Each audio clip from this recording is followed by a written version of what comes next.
Hey guys, just wanted to do a correction to the week 8 video. Some of you may have seen it before I took it down and edited it. Some of you may have not. So in addition to that, I just wanted to really kind of do a deep dive as well on an eligible downfield. So let's look at it at the actual rule.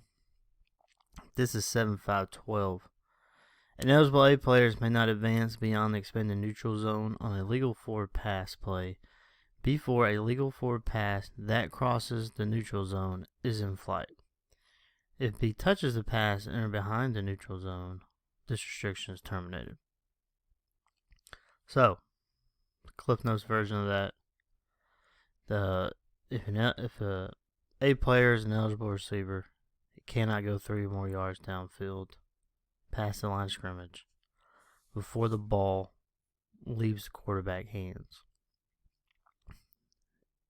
And in addition to that, that pass has to cross the neutral zone in flight. So if it's a player catches it behind the neutral zone, this is off. And a lot of times that's what you'll see.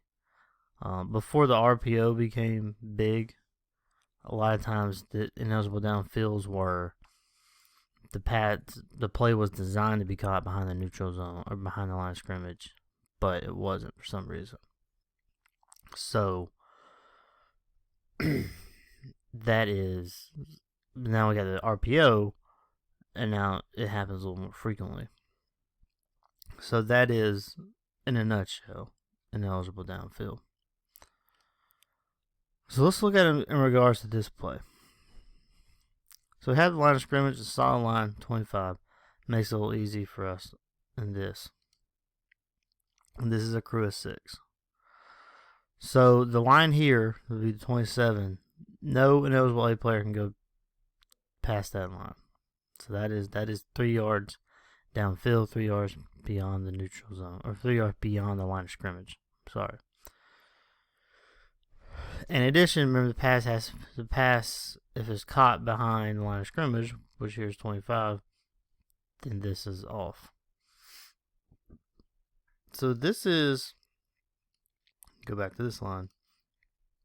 This is where everyone is when the ball leaves the quarterback's hand. All right, so everyone is fine. We're behind 3 yards, so we're still in the expanded neutral zone. So we're good there. And then you see the pass is caught beyond the line of scrimmage. So ineligible downfield restrictions would be on. But if we go back, when the ball leaves quarterback's hand, everyone is behind. They're still in that neutral zone. So no one is illegal. So this is a legal play. So a couple of things, if you're the wing, a couple of things you got to be looking for. This is tough on the wings. You have to know where the linemen are when the ball leaves quarterback's hand. You got to know where the line of scrimmage is. You got to know where the 3-yard restriction begins. A lot of times, that's why umpires help with this a lot.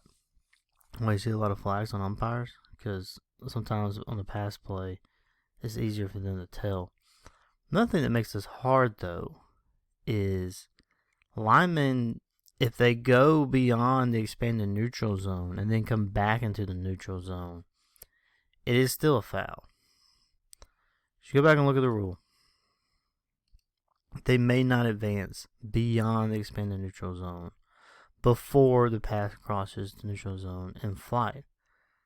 So they can't go downfield beyond that neutral zone and then come back in the neutral zone and be legal. They have to stay within the neutral zone or behind the line of scrimmage throughout the whole play.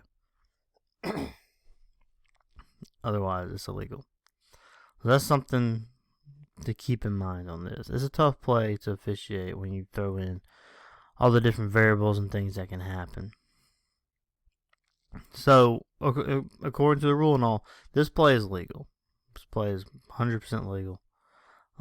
No eligible players were downfield. The other thing too is Inside receiver, he's eligible, so he's off the line of scrimmage.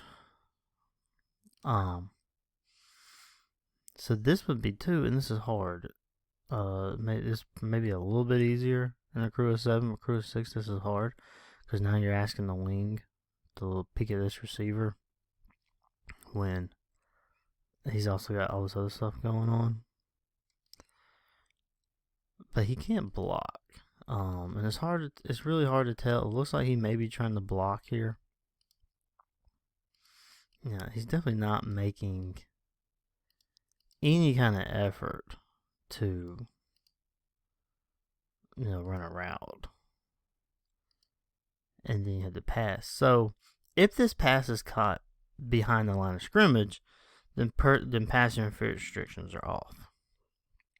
You can have holding. Would not do in this situation. That's more obvious, blatant takedowns. But pass interference restrictions are on if the ball is caught beyond the line of scrimmage. Ball is caught behind the line of scrimmage, pass interference doesn't matter. That's why we tell you guys, especially these, if you think you have OPI, but you're not sure if the ball was beyond or behind the line of scrimmage, go ahead and throw the flag, and then we can always wave it off if the wing says it was behind the line of scrimmage. But in this pass play, that's why I think this was intended to be caught behind the line of scrimmage. It just wasn't.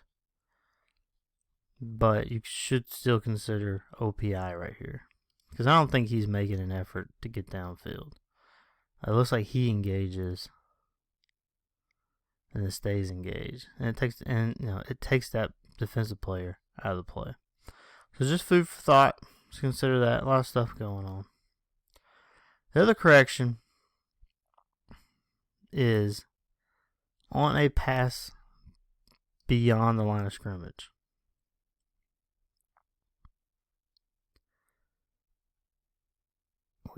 I errantly said the quarterback crosses the line of scrimmage, he can't come back and throw it. You can in high school.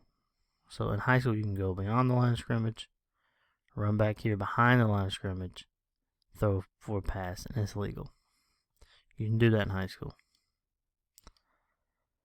But this is illegal for a couple of reasons. One being, when he throws it, he is well beyond the line of scrimmage. And this is not a forward pass. I mean, sorry. This is not a backward pass. This pass is forward. You go by the point of release of the ball to the point of contact of the ball on the catch. So, and we do a deep dive in that. We have a play week 9. We really get into forward or backwards. But point of release of the ball to point of contact of the ball. So, he looks like he's between the 36-37 when he releases it, and it's caught between the 36 and 35.